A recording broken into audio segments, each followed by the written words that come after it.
Hey y'all, isn't it just the darndest thing when those remote controls disappear? 1 minute they are right there. The next, poof, they are gone.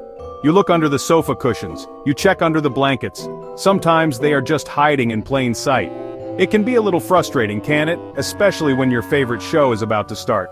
We have all been there, searching and searching. It feels like a little game of hide and seek, but not always a fun one. This happens in our home too, more often than I'd like to admit sometimes. But what if I told you there's a simple, sweet way to keep them all in one spot? And what if it was something you could make yourself? I just love a good simple project. Something that doesn't take too much time, something that brings a little bit of order, and something that adds a touch of your own style to your home. We are going to make a remote control holder. It's easy, I promise.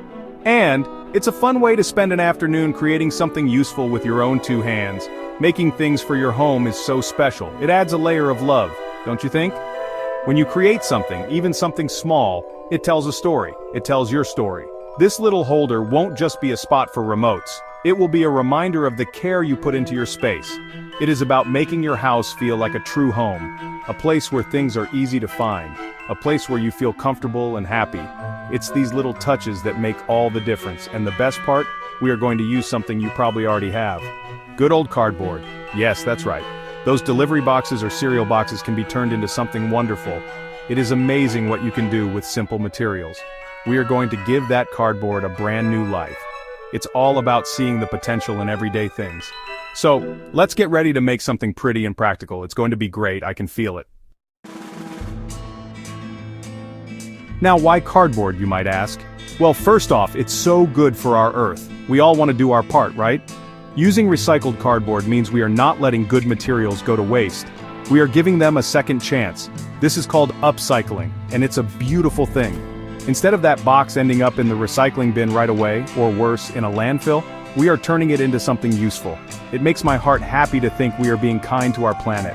It's a small step, but every little bit helps. Another wonderful thing about cardboard is that it's usually free. Think about all those boxes that come into your home, from online shopping or even from the grocery store. Instead of just breaking them down, save a few good ones. This project won't cost you much at all. Maybe just a little bit for glue or some pretty decorations. But the main material, it's already there. This makes crafting accessible to everyone. You don't need fancy supplies to make something lovely and useful for your home. It's all about being resourceful and creative. And oh, the customizability. That's a big word, but it just means you can make it exactly how you want it. Cardboard is easy to cut and shape. Do you have 2 remotes? Or maybe 5? You can design your holder to fit them all perfectly. You can make it tall or short, you can make it wide or narrow. You can even add little compartments if you're feeling fancy. It's your creation, so you get to decide. This is what makes DIY so special. It's tailored just for you and your needs. Plus, there is a real joy in taking something that was considered trash and making it into a treasure. It's a satisfying feeling, isn't it? To look at your finished remote holder and know you made that from a simple box. It teaches us to see beauty and potential everywhere. It's a little bit of farmhouse charm, using what you have and making it beautiful. This project is not just about organizing remotes, it's about that wonderful feeling of accomplishment and creativity. It's truly a win-win situation for everyone involved in making it. Alright, are you ready to gather your supplies? It's a short list, I promise. First, you'll need some cardboard, of course. A sturdy box works best. Maybe an old shoebox or a delivery box. Make sure it's clean and dry. You don't need a huge amount, just enough to cut out your pieces. Look for cardboard that is not too thick, so it's easier to cut, but also not too flimsy, because we want our holder to last. That's the main thing you'll need for this fun project. Next, you will need something to cut the cardboard with. A good pair of strong scissors will work for thinner cardboard. If your cardboard is a bit thicker, a utility knife or a craft knife might be better. But please be careful if you use a knife. Always cut away from yourself. And it's a good idea to have a grown-up help with this part if you are younger. We also need a ruler to make straight lines, and a pencil to draw your design onto the cardboard before you start cutting. Then, we need something to hold our remote holder together. Craft glue is a great option. White school glue works well too. It just might take a little longer to dry completely. Make sure it's a strong glue so your holder stays sturdy.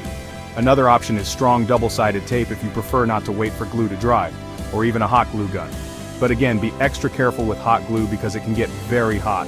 We want this to be a fun and safe project for everyone. Now for the first steps in making your holder. Let's start by thinking about your remotes. How many do you need to store? Gather them all up, lay them side by side. This will help you decide how big your holder needs to be. Measure their length and their width. You can even measure their thickness. This will help you plan the different sections or the overall size. A little bit of planning now makes the rest of the process so much smoother. It's always good to have a plan. Once you have your measurements, it's time to sketch your design. This is where the fun really begins. You can draw a simple box shape. Or maybe you want different levels like little stairs for your remotes. You could make pockets or slots. Think about what would work best for your space and your remotes. You can sketch it on a piece of paper first. Or, if you are feeling confident, you can draw right onto your cardboard with your pencil. Don't worry about making it perfect. It's your unique creation after all. Now carefully cut out your cardboard pieces following the lines you drew. Take your time with this part. Slow and steady helps make nice, clean cuts. If you are using scissors, make long, smooth cuts. If you are using a craft knife, remember to use a cutting mat underneath to protect your table. And always keep your fingers away from the blade. This is the part where your holder starts to take shape. It's exciting to see it come together piece by piece from a flat piece of cardboard into something three-dimensional. Next up is assembly. This is where you put all your cut pieces together to form the holder.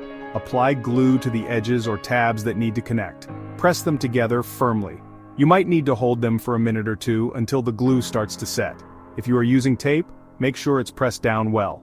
You want your holder to be strong enough to hold those remotes securely. Let the glue dry completely before you move on to the next step.